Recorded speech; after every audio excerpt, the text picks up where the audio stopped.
If your eye is still breathing, you have not met reality yet. Because the infinite does not share a throne, your ego may talk about God. But your ego has never seen God. To see the truth, the one who sees must disappear.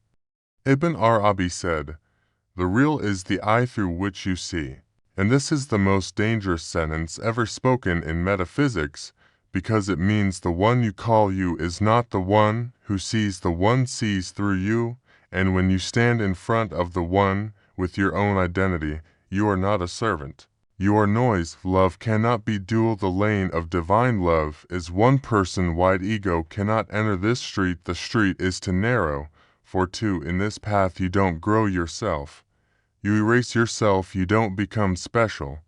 You become nothing, and in that nothingness the ocean breaks through. Nietzsche said, "To become what you are, you must first destroy who you think you are." Now he was not a Sufi, but here his sentence collides with Ibn Arabi perfectly, because annihilation of self is identical to opening the gateway to real presence. You can't bring your eye and expect to touch the infinite. The infinite does not negotiate space with a temporary identity.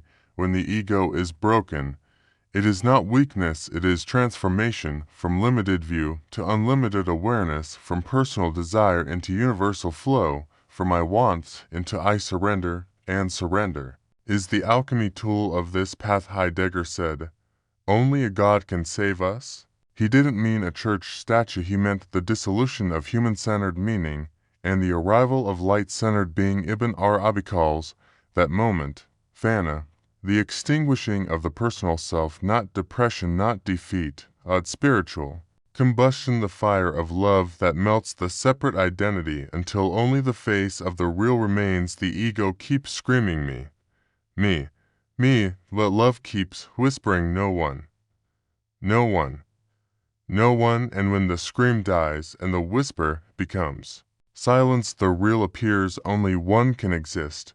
You are God if you are still standing. You will never see him if he appears.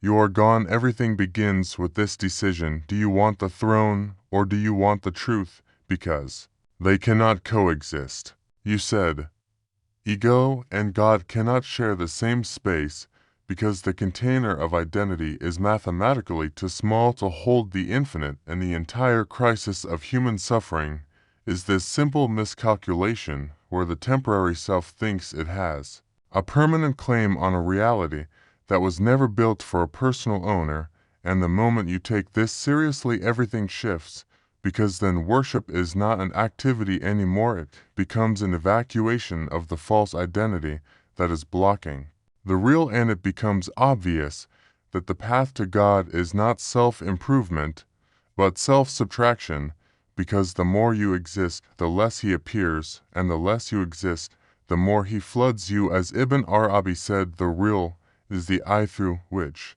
you see, meaning the one who sees is not you, the one sees through you, and the ego hates this, because ego survives on being the center of the story, and it wants a life where God is a chapter inside my book, not the author who writes it, because if God writes the book, then I lose authorship, and if I lose authorship, I lose identity, and if I lose identity, then who am I? And that question is the exact door of annihilation that Fana is pointing toward, because Fana is not death of body, it is death of the imaginary self that keeps claiming ownership over perception, over breath, over intention, and once that claim dies, you realize the real was operating through you the entire time. You were not the moon, you were only dust that caught a fraction of divine sunlight, and when you inflate that dust into a planet-sized ego, the light disappears, not because light left,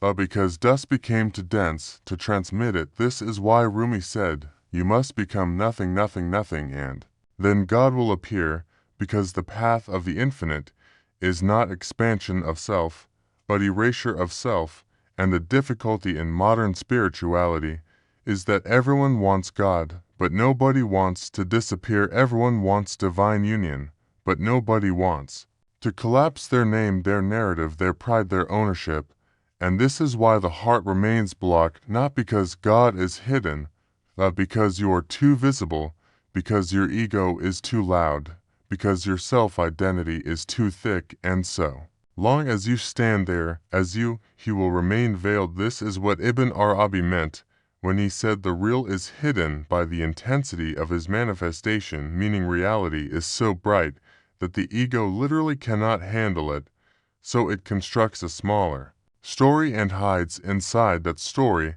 and calls that identity and calls that enlightenment and calls that personal spirituality, but that is just spiritual ego, which is more dangerous because it uses the language of God to build the wall against God.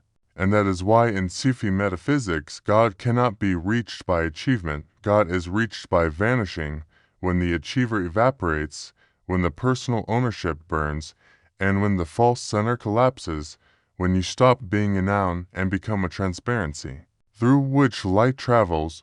When the one who claims vanishes, then the real appears, because only one can exist, because duality is hallucination, because it cannot sit on one throne, and the throne is not yours, and the throne is not mine, and the throne is not available for sharing, and the throne belongs to the one who always existed, and when you step down, he steps forward, and when you vanish, he reveals, and when you are gone, he becomes the only one who is, and that is the entire secret of every prophet, every saint, every realized one. There was no miracle in them, there was only absence of self.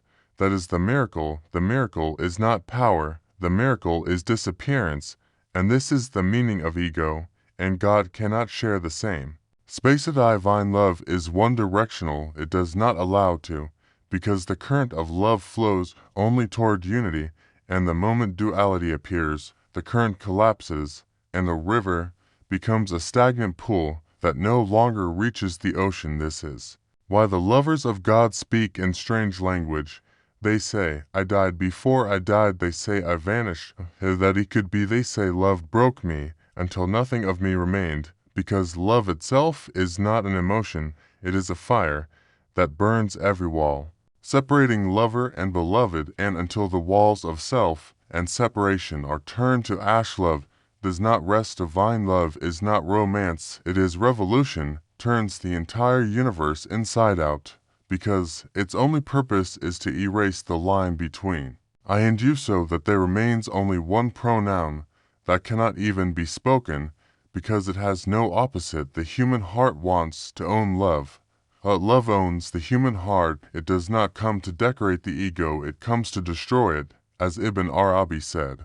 The real is the lover, the beloved, and the love itself, which means there are not three things, but one infinite circle reflecting itself endlessly, and every time you say, I love God, the real replies, I am the I. In that sentence, you are only a mirror. And the more you realize that, the more the mirror disappears, because when the mirror becomes perfectly transparent, there is nothing left to call a mirror, there is only reflection, and reflection itself becomes light. This is the narrow street of love that every mystic warns about, the street so thin that only one can walk through it, and if you enter with your pride, your ownership, your desire for recognition, or your idea of what love should feel like, the street will close on you. It is not cruelty, it is mercy, because real love protects its own purity and does not allow contamination of self-interest.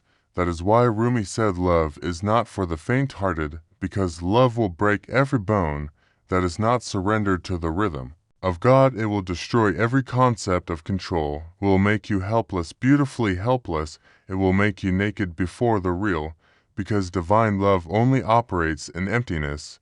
When you are full of yourself, love cannot find a home inside you. But when you are emptied out, when you are hollow, when every voice of ego has been silenced, love rushes in, because there is finally space for God to dwell, and in that dwelling the one who thought he loved disappears, and only love remains. Even Western philosophers caught glimpses of this truth. Plato said, at the touch of love everyone becomes a poet, but what he meant was deeper. He meant that love reconnects you to something eternal, beyond logic, beyond language, and Nietzsche to felt it when he said one must have chaos in oneself to give birth to a dancing star, because love is that chaos divine disorder that rearranges your being according to a higher harmony, and that rearrangement feels like loss, but it is actually birth.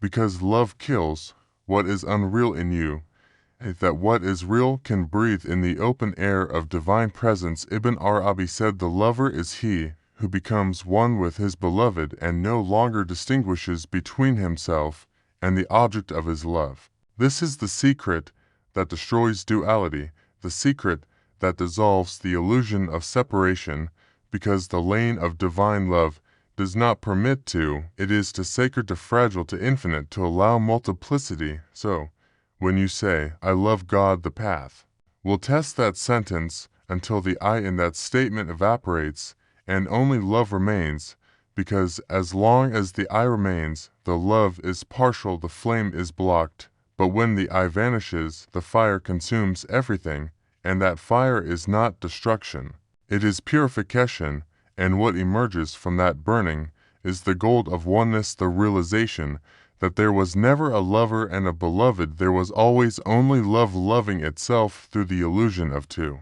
Annihilation of self is not defeat, it is the beginning of true vision, because the end of the false is the unveiling of the real, and what people fear as loss is in truth the only way to see clearly. The self that we defend the most is the greatest fog before the eyes of the soul, it is the veil that stands between the heart and the light. The ego believes its disappearance is death, but it is actually the first breath of reality. What dies is illusion, what rises is awareness, what falls away is noise, what appears is music. Ibn Arabi said, whoever knows himself knows his Lord, and he meant that to know the self truly is to see that the self is nothing by itself, that it only exists a mirror of the divine, that its life is borrowed, its light is borrowed, its voice is borrowed, everything you call mine belongs to him, and when that recognition deepens, it becomes unbearable for the ego, because the ego thrives on ownership and identity, needs to be the doer, the achiever, the hero.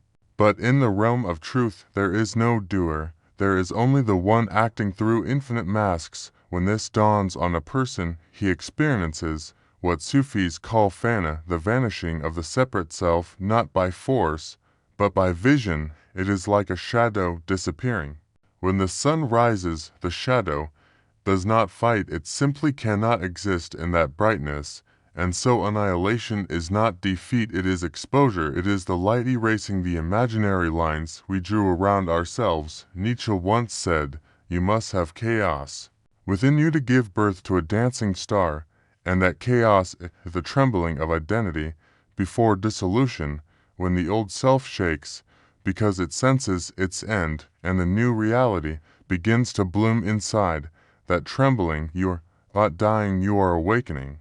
It feels like falling, but it is flying backward into the source. You are not losing yourself, you are losing the wrong idea of yourself, and as that idea burns away, what remains is pure seeing awareness, unfiltered by personal history or desire. The mystics called it baka, the state of subsistence after annihilation, where you exist again, but as transparency, as vessel, as current, not as center. Before that moment everything you saw was colored by self-interest, every perception distorted by your narrative. You didn't see reality, you saw yourself reflected in reality, and mistook it for truth. But once the self melts, the lens clears, and you begin to see without the burden of me.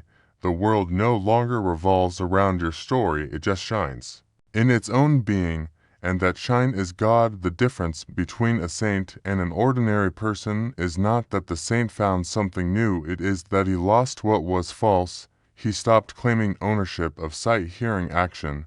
He became an open field through which the wind of the real could pass without resistance. This is why annihilation is liberation, because what you called freedom before was just a prettier kind of prison, a cage made of achievements, desires, and fears, and every time the world praised you, the bars grew stronger. But when you let the self dissolve, the cage falls, and what remains is vastness, silence, clarity. You begin to realize you are never the doer, never the thinker, never the one who loved or created. You were the space in which these things happened. You are the witness of God's surrender, is the alchemy that converts identity into presence, because only through surrender does the transformation from illusion to truth become possible. Surrender is not weakness, it is wisdom. It is the understanding that the self cannot reach the infinite by force, cannot grasp the divine by effort. The infinite is not conquered, it is revealed, and that revelation only happens when resistance ends all striving of. The ego is friction against the flow of existence, and that friction produces nothing but exhaustion. The moment you surrender, that friction dissolves, and suddenly everything begins to move through you instead of against you. This is why the mystics said to become one with the ocean stop swimming, because swimming is self, and stillness is surrender. The current already knows the way. Ibn Arabi called surrender the key that opens the hidden treasure of being, and he said the servant who abandons his will finds himself carried by the will of the real, and in that current the servant discovers he was never separate. Surrender, therefore, is not a passive act, it is an active disappearance, it is a conscious melting of the false center. It is the moment the individual stops pretending to be the author of life and accepts that life has always been authored by something immeasurable, and when that happens, identity starts turning into presence, because identity is memory, projection, repetition, and presence is fresh living light. Identity clings to past and future. Presence breathes only now. Identity reacts. Presence witnesses. Identity is a masked presence, the face that was there before masks were invented. Surrender transforms one into the other, because when you stop claiming life as yours, life begins to reveal its real owner. As Plotinus said, you must close your eyes and awaken. That which sees within, for it is that which is truly seeing, and that inner eye only opens in surrender. As long as the outer eyes are filled with self-control, self-protection, self-pride, the inner vision remains closed. Surrender cleans that lens. It is the washing of perception in the water of trust. It is saying yes to every wave, because you have seen the ocean behind it. Even pain begins to transform when you surrender, because pain stops being a personal punishment and becomes a teacher whispering the secrets of impermanence and perfection. And when that shift happens, suffering loses its poison, it becomes purification, and in that purification identity softens, presence expands, until what you call you starts to feel less like a solid stone and more like clear air, through which light travels effortlessly.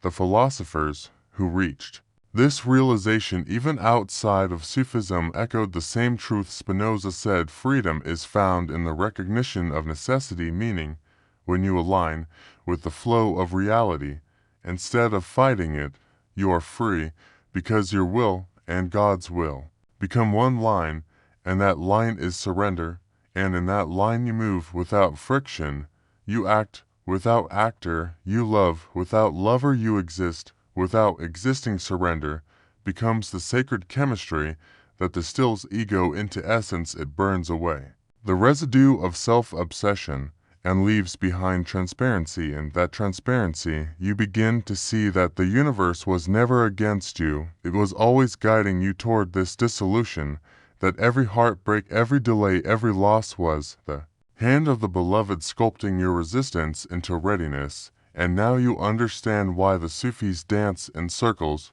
because surrender is circular. You fall, you rise, you fall again, until falling itself becomes rising, until losing control becomes perfect alignment, until dying into the moment becomes living beyond time.